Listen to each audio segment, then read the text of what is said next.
গতকাল বাংলাদেশ জোড়া সাফল্য পেয়েছে। একদিকে আফগানিস্তানের সঙ্গে টি-20-তে প্রথম ম্যাচ জয়লাভ করেছে। টান টান উত্তেজনার মধ্যে ৯ রানে ৬ উইকেট পড়ে গিয়েছিল। একটা সময় এইরকম পরিস্থিতি এসে দাঁড়ায় যে বাংলাদেশ হেরে যাবে। হারা ম্যাচ, প্রথমে জেতা ছিল তারপর হেরে যাওয়া, এইরকম একটা পরিস্থিতি থেকে প্রথম জয়টা তারা তুলে নেয়। আজকে দ্বিতীয় ম্যাচ চলছে ওমেন্স ওয়ার্ল্ড কাপ, সেখানে বাংলাদেশের বড় জয় এসেছে পাকিস্তানের বিরুদ্ধে, সেটাও খবর দেবো। তার সঙ্গে জানিয়ে রাখি আজকে যে খেলাটা চলছে দ্বিতীয় ম্যাচ আফগানিস্তানের সঙ্গে, ৩ ম্যাচের টি-20 সিরিজের সেকেন্ড ম্যাচ। সেই সেকেন্ড ম্যাচে প্রথমে ২০ ওভারে ১৪৭ রানে ৫ উইকেট, ১৪৭ রান আফগানিস্তান করে এবং ১৫০ রান করতে দেয়নি বাংলাদেশ, যদিও পিচটা একটু একটু অন্যরকম। কিন্তু বাংলাদেশ ১৪৮ রানের টার্গেট নিয়ে ব্যাট করতে নেমে ৩ ওভার ১ বলে ১৬ রানে দুটি উইকেট হারিয়ে ফেলেছে। আজকেও কি সেই আগের দিনের মতন টান টান উত্তেজনার মধ্যে দিয়ে তারা শেষ করবে, না আজকে আফগানিস্তান জিতবে? এখন থেকে আপনি কমেন্ট করা শুরু করুন। স্কোরবোর্ডের দিকে একটু যদি যাই তাহলে আমরা দেখতে পাবো আফগানিস্তান প্রথমে যখন ব্যাট করছিল তারা খুব সুবিধা করতে পারেনি। তবে গুরবাজ ভালো শুরু করেন, শেষটা করতে পারছেন না। ২২ বলে ৩০ রান। তাছাড়া জার্ডান ৩৮ করেন। এই জায়গা থেকে আমি বলবো ওমরজাই ১৯ করেন। নবী নবী আরেকটু আগে কেন নামছেন না? আমি আমি বলবো আফগানিস্তানের জন্য যথেষ্ট ভালো হবে। ১২ বলে ২০ রানে নট আউট থাকেন। তো সেই জায়গা থেকে আজকে কিন্তু মুস্তাফিজুর রহমান, দেখুন ১২০ ১১০ এর মধ্যে যদি আটকে যায় আফগানিস্তান তাহলে বাংলাদেশের ক্ষেত্রে সুবিধা হয়। ১৪৮টা কিন্তু অনেক বড় স্কোর বাংলাদেশের জন্য, কারণ আফগানিস্তানের বোলিং সাইডটা যথেষ্ট স্ট্রং। সেই জায়গা থেকে মুস্তাফিজুর রহমান কিন্তু আজকে ৪ ওভারে ৪০ রান দিয়ে ফেলেছেন। এই জায়গায় বাংলাদেশের হার হয়ে গেছে, এই জায়গাটাই বাংলাদেশের হার হয়ে গেছে। আমি জানি না ২ উইকেট পড়ার পর এখন এই জায়গা থেকে বাংলাদেশ সামলাতে পারবে কিনা, তবে সামলাতে তো হবেই। আজকে কিন্তু আফগানিস্তানের সামনে সুযোগ রয়েছে ১-১ করার। তো সেই জায়গা থেকে আমি অবশ্যই বলবো বাংলাদেশের টিম সিলেকশন নিয়ে না আমার সব সময়ের জন্য একটা অভিযোগ থাকছে। নাসিম আহমেদ ভালো বল করছেন, এটা নিয়ে কোনো কথা নেই। তিনি দুটো উইকেট আজকে তুলে নিয়েছেন। ইসলাম একটা উইকেট তুলেছেন, হোসেন ২ উইকেট তুলেছেন।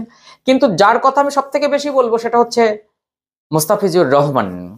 তো মুস্তাফিজুর রহমানের আজকে এতটা হতচ্ছিরি অবস্থা আমরা দেখেছি, এটা ঠিক নয়। ৩ ওভার ৩ বল ১৭ রান, দুটো উইকেট কিন্তু বাংলাদেশ হারিয়ে ফেলেছে এবং উল্লেখযোগ্য ২টি উইকেট হারিয়েছে। এখন গতদিনের নায়ক ইমন সে ২ রানে আউট হয়ে গেছে। এই জায়গা থেকে কিন্তু একটা বাংলাদেশের একটা হাপিত্যেশ জায়গাটা রয়েছে। এই মুহূর্তের জন্য আজকে অবশ্যই জাকির আলীকে ভালো ব্যাট করতে হবে। সে ক্যাপ্টেন, উইকেট কিপার, তার ক্যাপ্টেন হওয়ার পর আমরা তেমন কিছু দেখতে পাচ্ছি না, ফলে তার একটা ভালো রান আমরা দেখতে চাইছি।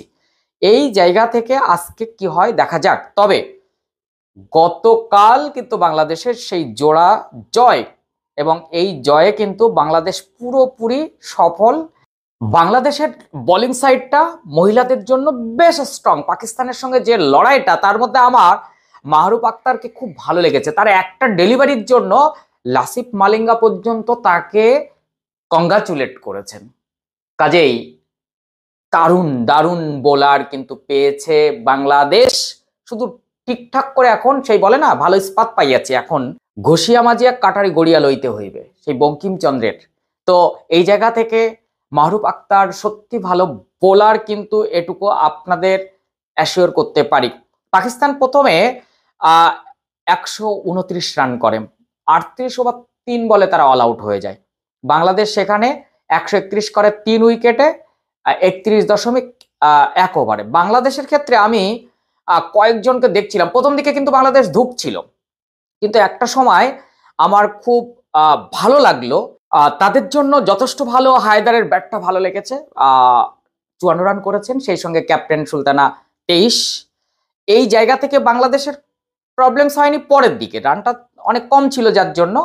তবে অবশ্যই বলবো একটু ব্যাটিং সাইডটা বাংলাদেশের জন্য খুব দরকার।